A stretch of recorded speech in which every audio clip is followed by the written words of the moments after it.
promoted Manikarnika the way they have other films, for you also it would have been a नहीं, मेरे लिए तो क्या benefit करेगा. आई एम ऑलरेडी मुझे 3-4 राष्ट्र पुरस्कार मिल चुके हैं. I am at the age of 31, I am a film maker. मुझे तो ये लोग क्या प्रमोट करेंगे, तो खुद को ही प्रमोट कर ले, बहुत बड़ी बात है. लेकिन जो रानी ऑफ झांसी है वो क्या मेरी चाची है? हाँ? वो आपकी भी उतनी ही है जितनी मेरी है. तो फिर ये लोग जो हैं क्यों डर रहे हैं, क्यों खिसिया रहे हैं कि मैंने नेपोटिज्म के करके बोला तो इनकी हवाइयाँ उड़ गई. सब गैंग बना के बैठे हुए हैं कि नेपोटिज्म के बारे में इसने क्यों बोला. तो सब इकट्ठे हुए हैं. जैसे कोई क्लासरूम होता है, बच्चे समझेंगे 60 लोगों का क्लासरूम हो जिसमें एक बच्चे के खिलाफ बाकी के 59 अड़ जाएं, बिल्कुल उसको किसी ना किसी तरह से सताने में या बुली करने में लग जाए. कैसा महसूस करेंगे आप? शर्म नहीं आती इनको? कोई तो मेरे दादा की उम्र के हैं, ठीक है, मेरे पीछे इतनी बुरी तरह से पड़े हुए हैं. इतनी शर्म नहीं आती है कि इट्स नॉट अबाउट मी. मुझे तो इनके साथ काम ही नहीं करना है, वो तो मैं इनके मुंह पे कहती हूँ. मगर ये जो रानी ऑफ झांसी, ये जो क्वीन ऑफ झांसी हैं जिनकी हमने फिल्म बनाई है, वो फिल्म हमने बनाई है हमारी आने वाली पुश्तों के लिए. क्योंकि उन्होंने जो खून दिया था वो दिया था इस धरती के लिए.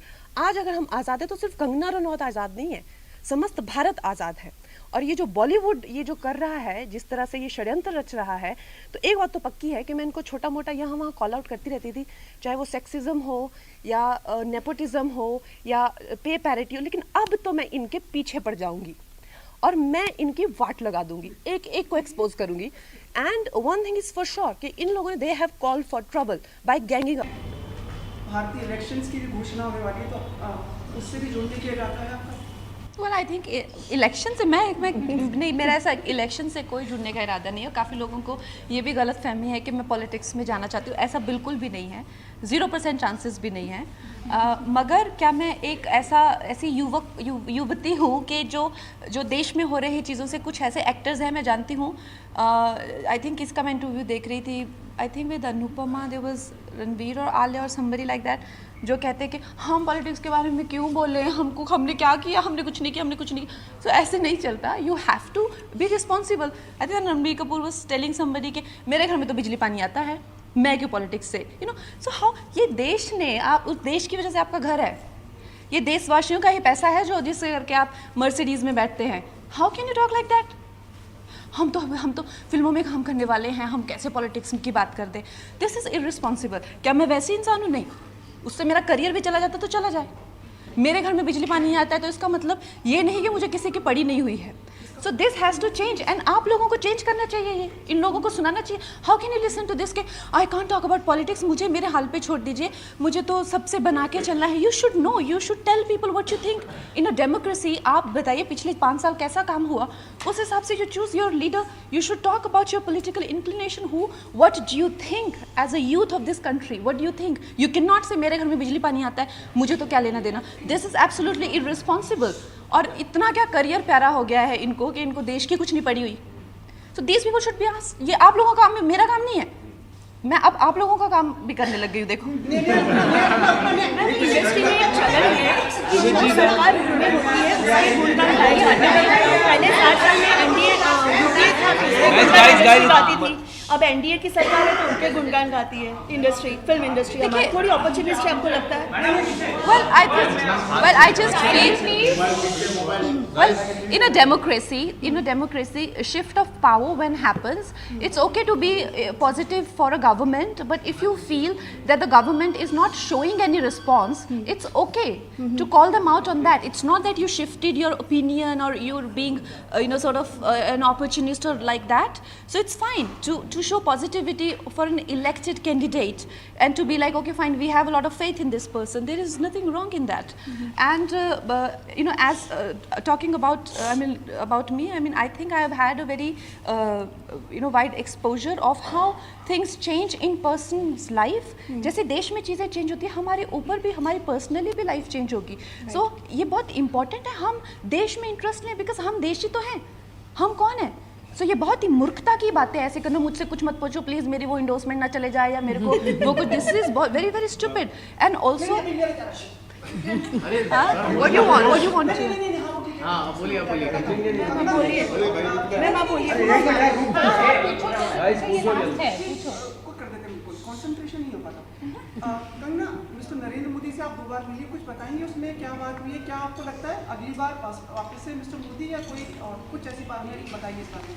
वेल देखिए, हम लोग आई थिंक अगर अगर इस देश में कोई है जो इस देश को संभाल सकते हैं और कोई है जो इस देश को इसकी जो बुरी स्थिति है, जैसे कि 50% हमारे लोग जो मेल न्यूट्रिशन से मर रहे हैं और जिस तरह से हमारे बॉर्डर्स पे हमको सताया जाता है, हर कोई आगे हमारे ताज में, मतलब my friend, a very dear friend, जिनकी जो एक्टर भी हैं, मेरे साथ धमाल 2 में काम कर चुके हैं, उनके भैया और भाभी डिनर कर रहे थे और उनको they are shot in that. तो आप कहते हैं कि आपको देश से कुछ लेना नहीं देना? कल को मेरी बहन जा सकती है डिनर करने अपने 2 बच्चों को छोड़ के मेरे पास, तो आप कैसे कह सकते हैं आपको देश से कुछ ले? इतनी बुरी तरह से देश में आतंक को फैलाया हुआ है, करप्शन को फैलाया हुआ है, मेल न्यूट्रिशन इतना ज़्यादा हो गया है, हमारी रिवर्स खत्म हो रही है, ग्रीन कवर खत्म हो रहा है। Who is responsible for all of that? आप अपने घर में, आपको नींद कैसे आती है जब हमारे बॉर्डर पे इतने सारे बच्चे मर रहे हैं? आपको, आप सो कैसे जाते हैं? और आपकी हिम्मत कैसे है इस डेमोक्रेसी में ऐसा कहने की कि मुझसे पॉलिटिक्स के बारे में मत पूछिए? और आई थिंक मयंक शेखर को रणबीर कपूर वो इंटरव्यू दे रहा था जब उसने कहा मेरे घर में बिजली पानी आती है। How did he not answer him back? How did he not make him sit and ask him to get lost from there?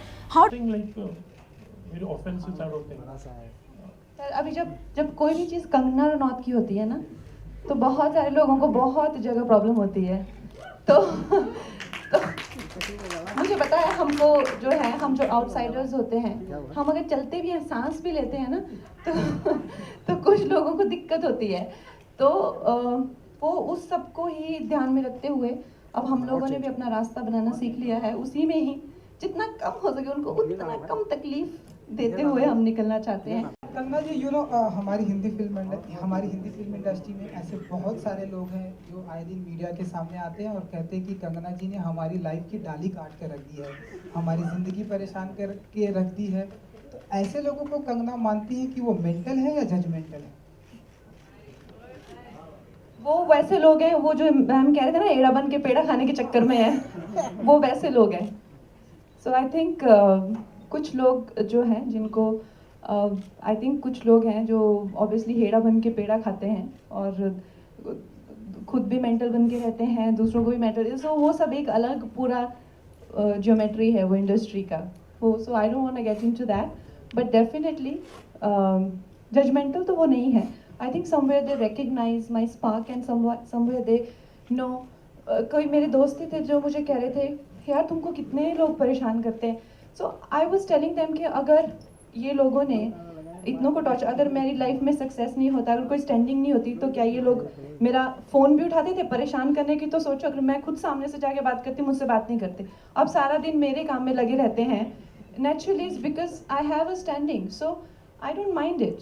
तू तड़ाक में बात करते हैं, आप मेरे को कहते हैं शरारतें करनी है, ये करनी, तो मैं भी आपको अपने दोस्तों की तरह हम लोग एड्रेस करें। यहाँ डिस्कोथेक में बैठे हुए हैं, शराब पी रहे हैं, गाने देख रहे हैं, एनमेंट में देखो मैंने गार्टर्स पहने हुए हैं, यू अंडरस्टैंड? कंगना जी, आपके ठीक सामने कुछ संस्कारी बातें कर लेते हैं। संस्कारी? इस कॉस्ट्यूम में संस्कारी बातें नहीं हो सकती भाई। आप क्या करना चाहेंगे कुछ उटपटांग हरकत रियल लाइफ में? वेल, उटपटांग as in you mean the naughty habits?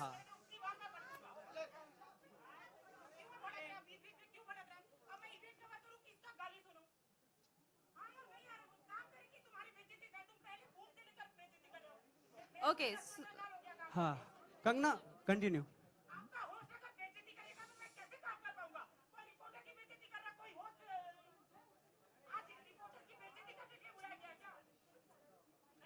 Kangana, हाँ ma'am we everyone, one person cannot really be responsible to waste everyone's time, so we can continue please. guys please listen Ma'am, guys listen. अरे यार, okay listen, we are sorry, I know. आप आराम से बात करो ना, पहले आराम से बात करो ना, आराम से बात करो। देखिए मेरे आराम से बात करो, मैं समझ गया। देखिए भाई साहब, आप प्लीज सुनिए। सब सॉरी बोलते हैं आपको, आप प्लीज आराम से सुनिए। There are 2 ways of doing this. एक तो हम बहुत ही ज्यादा एक जिसे कहते हैं संस्कारी प्रेस कॉन्फ्रेंस करें, जिसमें मैं सूती साड़ी पहन के आऊं और आपको महोदय और भाई कह के एड्रेस करूं, ठीक है? या तो ठीक है,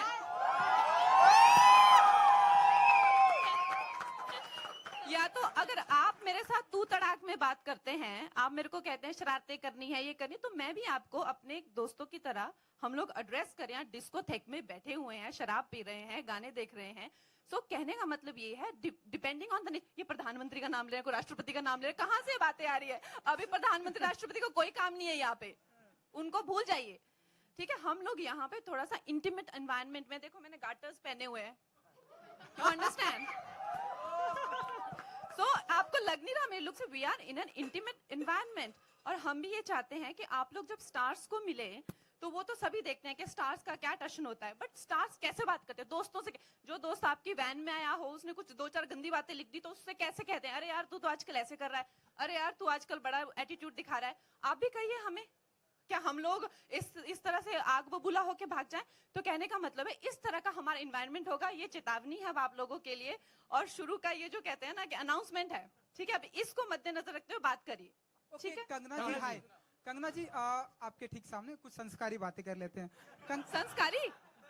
इस कॉस्ट्यूम में संस्कारी बातें नहीं हो सकती भाई। ओके कंगना जी कुछ कंगना जी आपको कुछ याद है जब आप पैदा हुई थी तो लोगों ने आपके बारे में किस तरह की बातें की थी? लाइक आपके मॉम डैड ने कुछ बताया होगा आपको? जब मैं पैदा हुई थी, हाँ। क्योंकि मैंने राज के लिए कहा, रोस्ट में कहा कि टैलेंट पैदा हुआ है। हाँ जी, हाँ जी। आई थिंक मैं जब पैदा हुई तो बिल्कुल गंजी थी, मेरे सर पे एक भी बाल नहीं था, तो मेरे पापा एकदम कहते ये तो गंजा बच्चा हुआ है। तो मेरे पापा मुझे फिर बचपन से गंजू कहते थे। जब मेरी बहुत बड़ी एफ्रो उग के आई तो एक छोटी सी कहानी होगी बताने के लिए कि ये बच्चा इतना सारे बाल होने थे इसके बाद में, बट पैदा हुआ था तो गंजा। किसी के बारे में इतना एक्सट्रीम विचार रखना ये थोड़ा कम हुआ है अभी तो लोगों को यही लगता है कि मैं साइको हूँ या अग्रेसिव हूँ।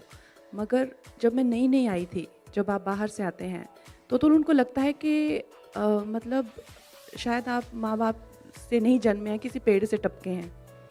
जिस तरह से आपके बारे में बातें होती हैं, जिस तरह से आपको परसीव किया जाता है, it's completely different, bizarre, completely bizarre. Like when my sister gave birth to her child, she sent me a few pictures and she's like, I want to post them. I said, you're in the hospital bed and they've cut you open. Why do you want to post it? She's like, because tomorrow they will say that this is not your child. She's like, looking at the media, I'm 100% sure they will say, ek to he's so white and like you, they will say, ye isne yahan transfer kar diya. So I'm like, how you think? So zigzag, but very likely to happen. क्योंकि वो एक तो curly बाल and इतना pale, so she is like ये तो मेरा बच्चा लग नहीं रहा, and more likely people will say इसका ही होगा, इसने इसको दे दिया. So like that we are constantly living in a certain fear कि कौन कहाँ से हमें क्या बोल देगा. वही again like they seen me through phases जहाँ पे मेरे घर में काले पर्दे हैं, काली दीवारें हैं, उसमें काला जादू होता है. Like that was the time my sister open the doors and she is like, I want magazines to cover your house. Because what, like I'm not a person who will bring magazines into my house, like she's like, no, now I will tweet everything, everywhere you go, what you eat. Because how can you go on every platform and be like, be so defensive? Life becomes so difficult. Does that happen to anybody who's from the film industry? It does not. So it's a very scary thing how outsiders are perceived and what all she's constantly on Twitter. You must have seen that 2 years ago she didn't have time for all that, but she's so protective also because this is the last question. Hi Kangna, my question is for you is that बहुत बार आपको ऐसा लगता है कि आपका जो statement होता है उसको मिस इंटरप्रिटेट किया जाता है. इस बार सैफ अली खान का जो स्टेटमेंट है आपको ऐसा लगता है उससे भी मिस इंटरप्रिटेट किया गया? हाँ, मैं हेडलाइन पढ़ी हुआ, लैश्ड आउट, आई पता नहीं और क्या खरी खोटी सुना दी. So I don't think like I said, अगर उन्होंने अपना पॉइंट ऑफ व्यू दिया तो मैंने भी अपना पॉइंट ऑफ व्यू रखा. तो ऐसा कुछ खरी खोटी सुनाया, ये सब आई थिंक कुछ सेंसेशनल बहुत ज़्यादा हो जाती है मीडिया, बट कहीं ना कहीं हमारे देश के जो रीडर्स हैं उनका टेस्ट भी कुछ ऐसा ही है, फिर क्या करें. सो दैट गोज़, ये ऐसा नहीं है कि सिर्फ मीडिया का ही, उस पर क्लिक्स इतने आते हैं, इतने पॉपुलर हो जाते हैं. अगर कंगना लैश्ड आउट तो वो पूरा जो साइकोटिक बिहेवियर है वो सब वो सब पूरा जस्टिफाई हो जाता है. तो वो है। बाकी आई जस्ट फील दैट अगर आप मुझसे कुछ सवाल पूछते हैं और आप ये अपेक्षा रखते हैं कि जवाब ना दे तो बेटर है, तो वैसा तो फिर आप मुझसे पूछिए ही मत, क्योंकि जैसे मुझे कहा, मैंने कहा जाना इधर, देखना उधर, बोलना कुछ, करना कुछ, I am not that person. You know, आपने पूछा तो मैं बताऊंगी। Thank you so much, members of the media, for. Richa, you know काफ़ी बार ऐसा भी कहा गया है कि आपने हर उस पॉलिटिकल या सोशल इशू पे बात रखी है बेबाक ढंग से, जो एक आम आदमी से सरोकार रखती है। आपने जेएनयू पे बात की, सीए पे बात की, हाल ही में निर्भया। फिर भी मेरा स्टूडियो कहता है मीडिया से बात करो, मैंने कहा सारी तो मैंने बात कर ली। और क्या मतलब, ऐसा कोई मुद्दा नहीं है जिसका मैंने आंसर नहीं दिया हुआ है।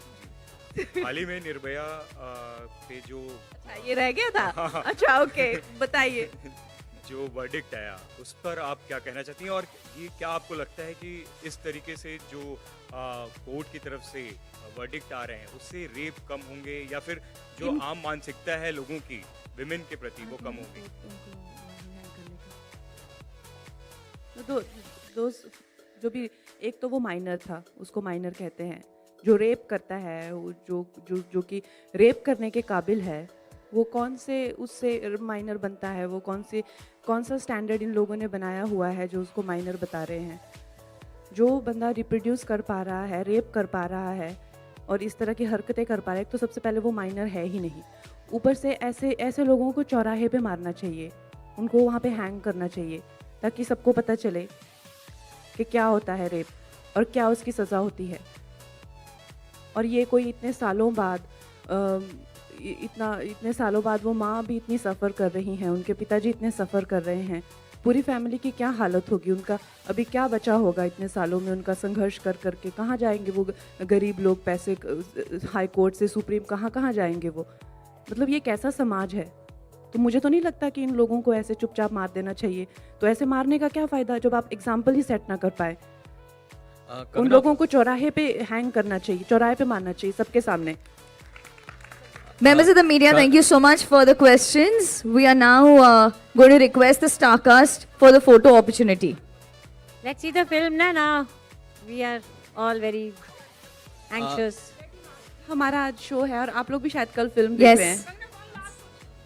Kangana, at the same time, there are certain. I mean, there is a lady in the country who is saying that just like Priyanka Gandhi, even Nirbhaya's mother should forgive. उस lady को उन लड़कों के साथ 4 दिन jail में रखो, उनको रखना चाहिए, उसको जरूरत है।